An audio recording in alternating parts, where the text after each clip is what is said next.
नमस्ते प्रणाम दीदी बहनी माई चाची भौजी सबका हमारा राम राम प्रणाम बा। हमार नाम नीलम धुरिया बा। नमस्ते प्रणाम चाची माई बहनी दीदी भौजी, हम मंजू वर्मा। स्वागत बा मंजू नीलम का संघर्ष 142 के चैनल पे आप सबके बीच। बहुत प्यारा एक पति और पत्नी का नोक झोंक गीत आए बता आप लोगन जरूरी है गीत का सुनी है। ते गीत में भैया लोगन का बा कि एक पत्नी का पति परदेश बत पत्नी जौन है ठंडी के सीजन में अपने पति का परदेश से बुलावत हैं। तो आप लोग गीत के माध्यम से सुने।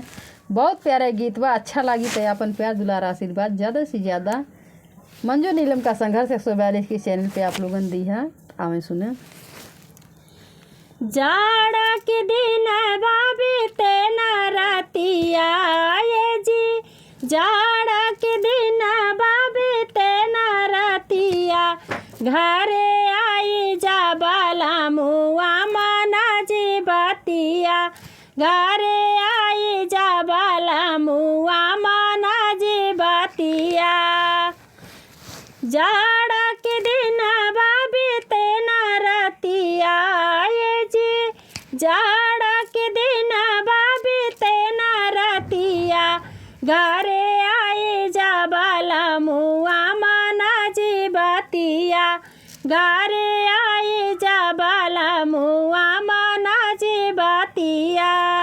छोड़ के नौकरिया घर घरे चलाया बा, बोला रानी लाड़ी कनका काई से पढ़ाई बा। छोड़ के नौकरिया घर घरे चलाया बा, बोला रानी लाड़ी कनके काई से पढ़ाई बा।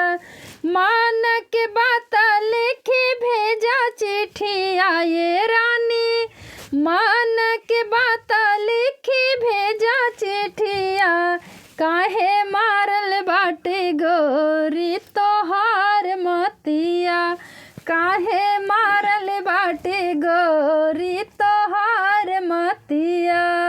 घर नाही आई बातो हीटर लगवाई दा, नाही त राजा हम नैहरे पठाई दा। घर नाही आई बातो हीटर लगवाई दा, नाही त राजा हम नैहरे पठाई दा। ताना मारत बाटे पड़ोसी नतिया जी, ताना मारत बाटे पड़ोसी नतिया, घरे आई जा बाला मुआ माना जी बातिया, घरे आई जा बाला मुआ माना जी बातिया। मन के मनावा अपने सोना हमर रानिया, होली खेल आई हम सोना हमर धनिया। मन के मनावा अपने सोना हमर रानिया, होली खेल आई हम सोना हमर धनिया। देख के पड़ोसी के ना तोरा खटिया ये रानी, देख के पड़ोसी के ना तोरा खटिया, काहे मारल बाटे गोरी तोहार मतिया, काहे मारल बाटे गोरी तोहार मतिया।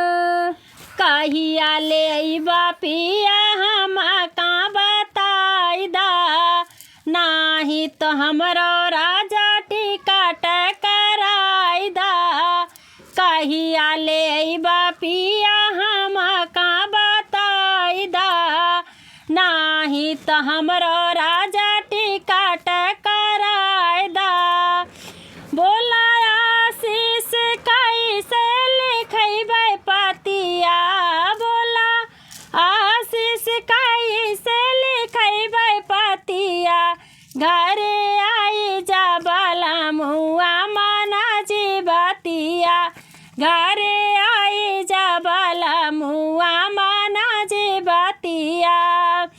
जाड़ा के दिन बाबी तेना रातिया ये जी, जाड़ा के दिन बाबी तेना रातिया, घरे आई जा बाला मुआ माना जी बातिया, घरे आई जा बलमुआ माना जी बतिया। धन्यवाद।